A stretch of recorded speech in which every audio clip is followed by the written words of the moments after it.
আসসালামু আলাইকুম। চোখ বুলিয়ে নিয়ে আমরা আন্তর্জাতিক খবর থেকে। পেট্রোল ডিজেল চালিত গাড়ির দিন শেষ, বাজারে আসছে বিদ্যুৎ চালিত গাড়ি।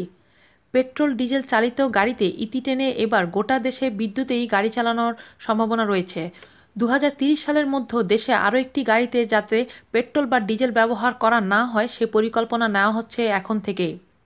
পেট্রোলের সংকটে গোটা দুনিয়ায় বিকল্প শক্তির উৎসের দিকে ঝুঁকছে, ভারতও তার ব্যতিক্রম নয়। একাধিকবার প্রধানমন্ত্রী নরেন্দ্র মোদী সৌরশক্তি ব্যবহারের উপর জোর দিয়েছেন। এদিকে আন্তর্জাতিক বাজারের সঙ্গে সঙ্গতি রেখে পেট্রোলের দাম ওঠানামাও দেশে নিরন্তর এক সমস্যার বিষয়। অন্যদিকে পাম্পগুলির বিভিন্ন দাবি দেওয়া ধর্মঘটের হুমকি তো লেগেই আছে। সমস্যা সমাধানে পেট্রোল ডিজেলও হোম ডেলিভারি দেওয়ার কথা ভেবেছিল ভারত, তবে এবারে পালা চুকিয়ে বিদ্যুতেই সমস্ত গাড়ি চালানোর ভাবনা করছে ভারত। ভারতের বিদ্যুৎমন্ত্রী পীযূষ গোয়েল এক অনুষ্ঠানে জানিয়েছেন, ইলেকট্রিক ভেহিকল দেশে চালু করা হবে বেশ বড় মাত্রায়। 2030-এর মধ্যে যাতে আর একটিও পেট্রোল ডিজেল চালিত গাড়ি বিক্রি না হয় সে পরিকল্পনা নিয়েই এখন থেকে এগোনো হবে। এতে পেট্রোলের বিলও কমবে অনেকটাই।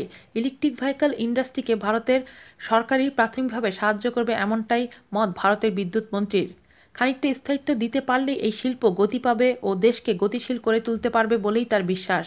তবে এতদিনের সংস্কার যে একেবারেই যাওয়ার নয় সে কথাও তিনি জানান। তাই তার ভরসা, যদি দাম কম বা সাধ্যের মধ্যেও রাখা যায় তবে মানুষ পেট্রোল ডিজেল ছেড়ে ইলেকট্রিক গাড়ির দিকেই ঝুঁকবে।